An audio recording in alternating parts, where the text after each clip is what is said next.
കർത്താവിനെ കൂടാതെ എന്തെങ്കിലുമൊക്കെ ഈ ഭൂമിയിൽ ചെയ്തെടുക്കാം എന്ന് നാം കണക്ക് കൂട്ടണ്ട. യേശു ക്രിസ്തുവിനെ കൂടാതെയുള്ള നമ്മുടെ അധ്വാനങ്ങൾ വിഫലമാണ്.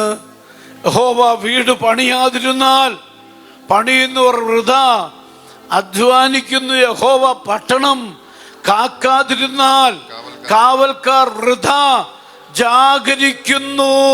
ദൈവമക്കളെ, നാം നന്നായി അധ്വാനിക്കുന്നതൊക്കെ പലപ്പോഴും വൃഥാവായി പോകുന്നതിൻ്റെ കാരണം ദൈവ സാന്നിധ്യത്തിൽ നമുക്ക് വസിക്കാൻ പറ്റാത്തത് കൊണ്ടാണ്. കർത്താവ് നമ്മുടെ കൂടെ ഇല്ലെങ്കിൽ അടുത്തത് എന്നെ പിരിഞ്ഞ് നിങ്ങൾക്കൊന്നും ചെയ്യാൻ പറ്റില്ല. Hello, Jesus, amen. With Jesus we R heroes, without Jesus we are zero. യേശുവിനെ കൂടാതെ നാം സീറോയാണ്. യേശു നമ്മുടെ കൂടെ ഉണ്ടെങ്കിൽ നമ്മൾ ഹീറോയാണ്. നമ്മുടെ ആരോഗ്യം, നമ്മുടെ വിദ്യാഭ്യാസം, നമ്മുടെ കഴിവ് ഒക്കെ നമ്മൾ അസ്ഥാനത്താകുന്ന ഒരു സമയമുണ്ട്.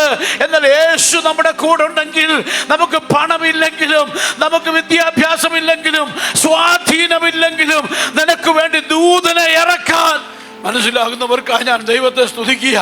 മനസ്സിലാകുന്നവർക്കായി ഞാൻ ദൈവത്തെ സ്തുതിക്കുക.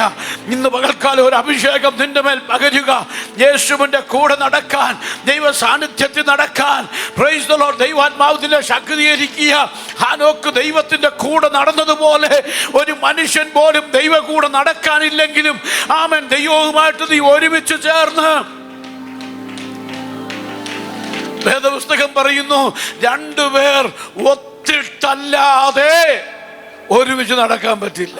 എന്നാൽ എമ്മൗസിലേക്ക് പോയ ശിഷ്യന്മാരുടെ പുറകെ അവരറിയാതെ യേശു പതുക്കെ ചെന്ന് അവരുടെ കൂടെ നടക്കാൻ തുടങ്ങി.